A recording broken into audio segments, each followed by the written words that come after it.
Most people are not underpaid. They are mispriced.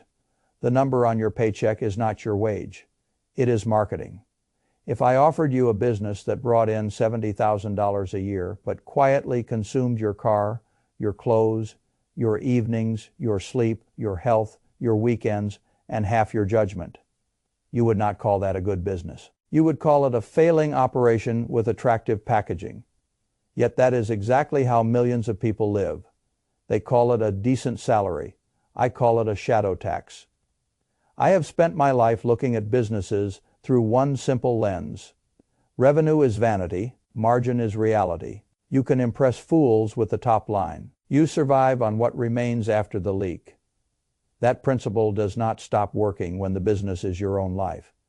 In fact, it becomes more important because the inventory being consumed is not flour, steel, or electricity. It is your attention, it is your energy, it is your time on earth.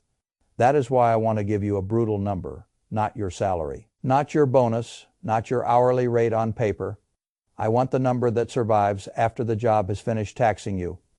I am not talking only about federal tax, payroll tax, state tax, or the obvious bite that comes out before the money ever reaches your account. Those are merely the taxes you can see. What ruins most people is the invisible layer, the work tax, the fatigue tax, the convenience tax, the appearance tax, the commute tax, the recovery tax, the promotion tax, the status tax, the tax of being too drained to make a rational decision at 6 o'clock in the evening. That is the real audit. And once you run it honestly, many jobs that look respectable start to look like legal pickpocketing. The modern worker makes one catastrophic mistake. He thinks the salary is the product. It is not. The salary is the bait. The product is your life, and it is being sold wholesale. You have been trained to negotiate the headline number and ignore the operating cost. That is how amateurs buy bad businesses. They fall in love with gross income and never read the expense line.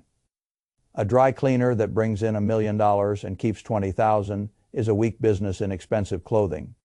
A person who earns $90,000, spends $85,000 to sustain the machine, and loses every clean hour of the week is in the same position. The costume looks different. The mathematics do not. This is where most people become emotionally defensive.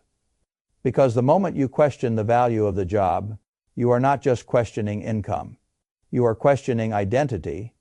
You are questioning the lease, the car note, the neighborhood, the wardrobe, the habits, the social circle, and the private story you tell yourself about what all this effort is supposed to mean. That is why the trap survives. The trap is not merely financial. It is psychological.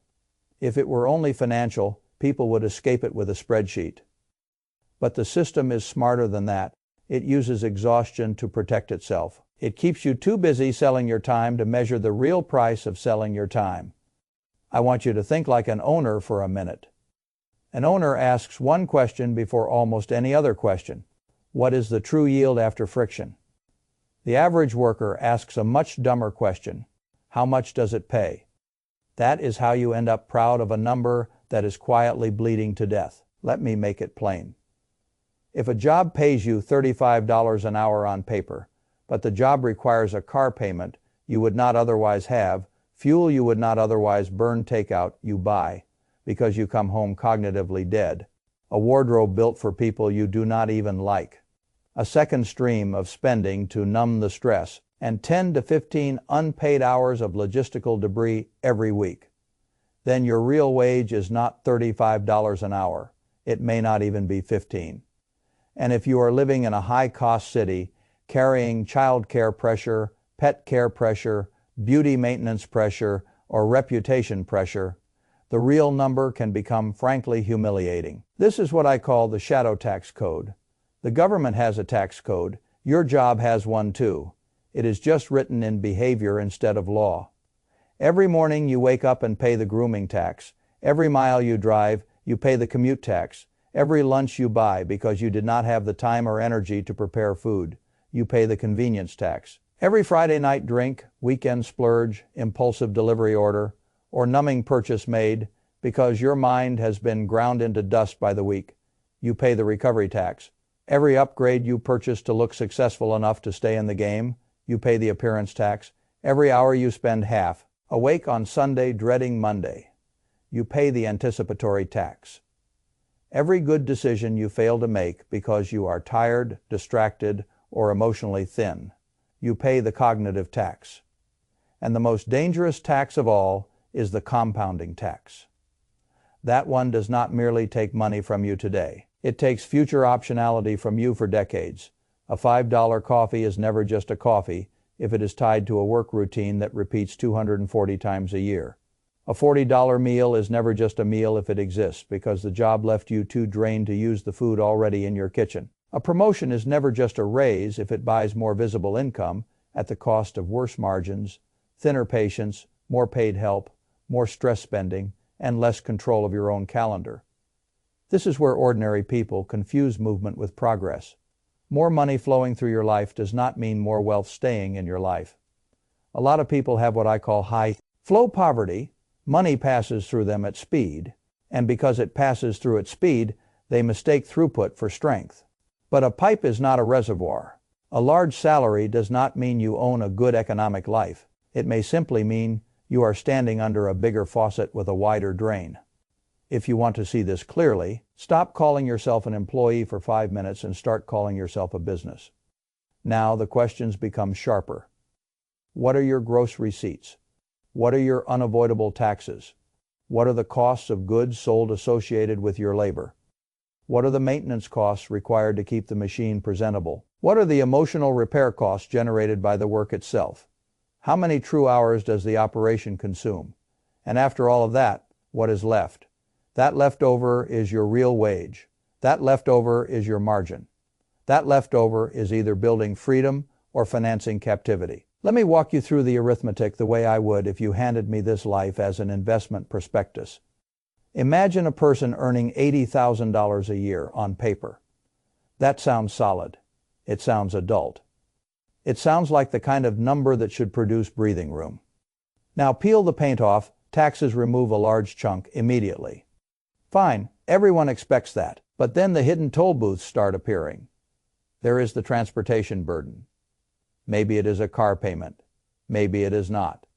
Even if the car is already owned, the work still consumes gas, maintenance, insurance burden, parking, and depreciation. Work miles are not free because they are familiar. They are still a cost. Then there is the clothing burden. Office culture rarely says, please waste money trying to look appropriate, but it implies it every day. Shoes, jackets, grooming products, dry cleaning, haircuts on a schedule stricter than your own preference. Little upgrades done, not from joy but from workplace compliance. Then there is food, not food as nourishment. Food as schedule damage. Food as urgency.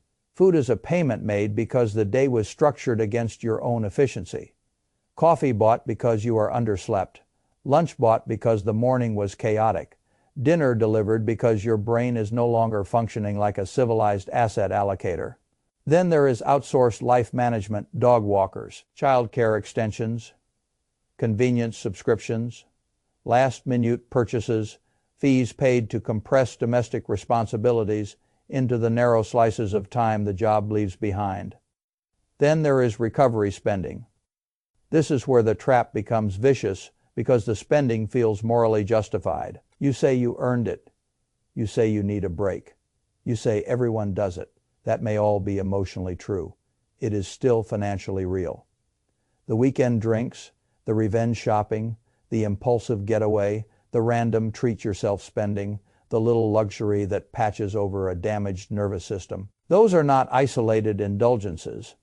They are downstream invoices from the job. By the time you add those layers, the handsome salary begins to look like a stage prop.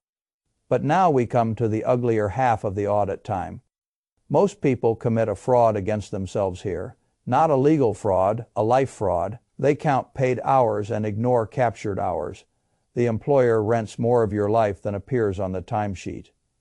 If you wake earlier to prepare for work, that hour belongs partly to work. If you commute, those hours belong partly to work. If you sit at lunch unable to use the time as free time, that hour belongs partly to work. If you come home mentally sandblasted and need 45 minutes to become a human being again, That time belongs partly to work.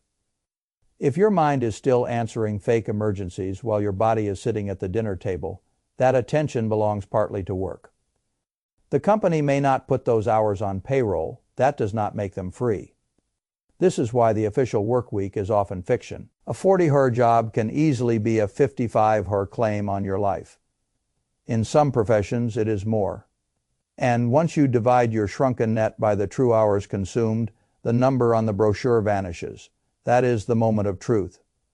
A person who thought he was earning $40 an hour discovers he is really earning $14. Another discovers she is earning $11. Another discovers the glamorous promotion has taken her below the real margin she had before.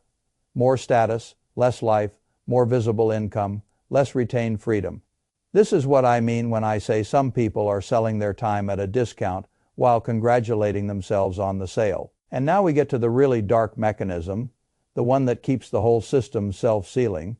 The shadow tax does not only reduce your current wage, it degrades your decision quality, which creates more tax. A tired person buys convenience, a stressed person buys relief, an insecure person buys status, a rushed person buys speed, a lonely person buys stimulation, a depleted person buys numbness. And every one of those purchases feels like a personal choice. But many of them are not free choices. They are predictable outputs from an overtaxed system. When your cognitive reserves are low, your spending gets stupid. That is not a character flaw. It is a mechanical outcome. This is why bad jobs often create bad money behavior. The person thinks the issue is discipline. Sometimes the issue is margin collapse. You are trying to make patient, rational, long-term decisions from inside a life structure that is generating daily fatigue, chronic haste, and emotional leakage. That is like asking a pilot to land a plane smoothly while someone keeps draining the fuel. I have seen the same pattern in businesses. A company with thin margins starts making desperate decisions. It underinvests in maintenance. It grabs at flashy revenue. It hides friction in accounting language. It celebrates activity because it cannot celebrate durability. Human beings do the same thing. When life margins get too thin, you stop behaving strategically. You stop behaving like an owner. You start behaving like a cornered operator chasing relief. That is why I have no interest in salary vanity. I care about refusal power.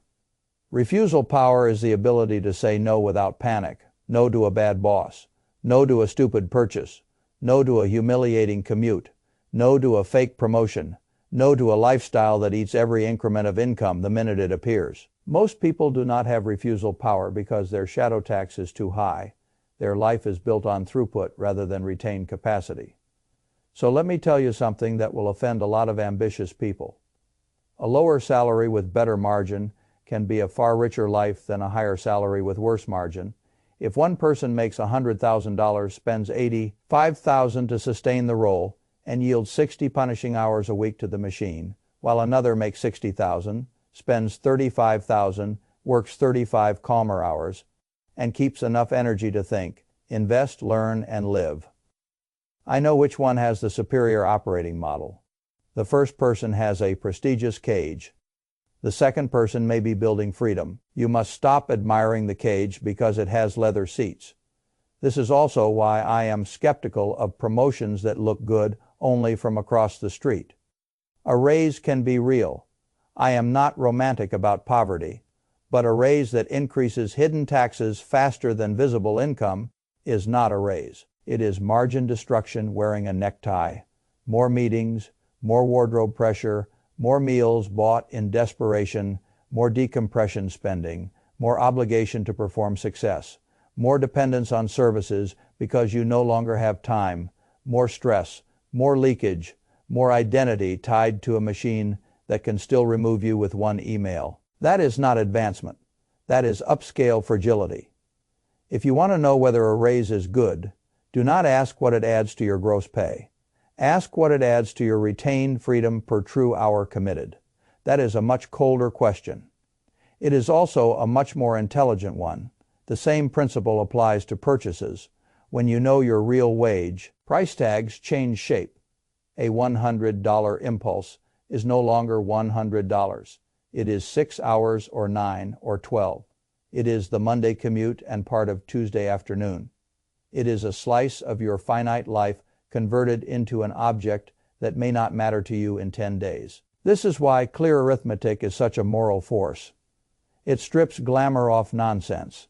The market loves confusing you with nominal numbers, salary, revenue, list price, annual package, rewards points, bonus eligibility. None of those terms tell you what your life is actually retaining. They tell you what the machine wants you to notice.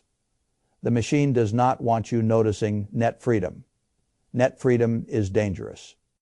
Because once you begin measuring net freedom, you start making decisions that are inconvenient for people profiting from your confusion.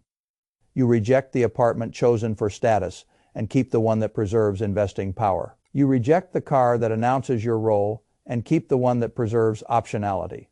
You reject 5 convenience expenses that are really just symptoms of poor life design.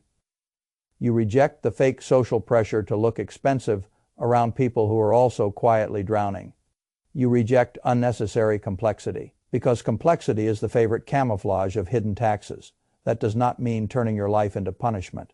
It means turning your life into an efficiently run enterprise. I do not want you to become cheap. I want you to become high margin. There is a difference. Cheap people cut spending without understanding value. High margin people remove recurring leakage so they can direct capital toward what actually compounds. The distinction matters. Because if you cut without thought, you become miserable and eventually rebel. But if you cut the shadow tax, you feel stronger, clearer, calmer, and more in control. Now we come to the practical shift. And I want to be blunt here. The goal is not simply to earn more. The goal is to widen the gap between what your life produces and what the machine extracts. That gap is where your future lives. That gap funds your emergency reserve, which reduces panic. That gap funds your investing, which buys ownership. That gap funds your learning, which raises your future earning power. That gap funds your cash cushion, which gives you negotiation leverage. That gap funds your ability to walk away from nonsense. Most people think freedom arrives in one heroic moment. It usually does not. It arrives as accumulated margin. Margin is freedom in seed form. So how do you reclaim it? You start by measuring honestly, not when you are burnt out. Not in the 5-minute gap between obligations. Sit down with a clear head and run a real audit. Count the taxes, count the commute, count the clothing, count the coffee pattern, count the lunch pattern, count the delivery pattern, count the weekend recovery pattern, count the subscriptions that only exist because your schedule is disordered. Count the hours you prepare, travel, decompress, and worry. Then divide your retained income by your true hours. That number is your actual labor price. Write it down now, use it like a filter. Every purchase goes through the life HORS filter. Every raise goes through the margin filter. Every job offer goes through the total friction filter. Every relocation goes through the commute filter. Every status impulse goes through the freedom filter. This one habit alone will make you seem strangely calm in a culture built on reaction. Then start reducing the shadow tax at the source. The highest return changes are often embarrassingly simple. A shorter commute is not just a convenience. It is a recurring wage increase. Working from home even part of the week is not just comfort. It is reclaimed life plus reduced cash bleed plus lower fatigue. Meal preparation is not just nutrition. It is margin defense. A simpler wardrobe is not just minimalism. It is resistance to appearance tax. A cheaper car that does the job is not a downgrade if it reduces the monthly toll for participating in work. Boundary setting is not laziness. It is protection against unpaid time capture. An emergency fund is not idle cash. It is anti-panic capital. And a habit of investing the recovered gap is how you turn labor into ownership instead of spending your whole life trapped in linear exchange.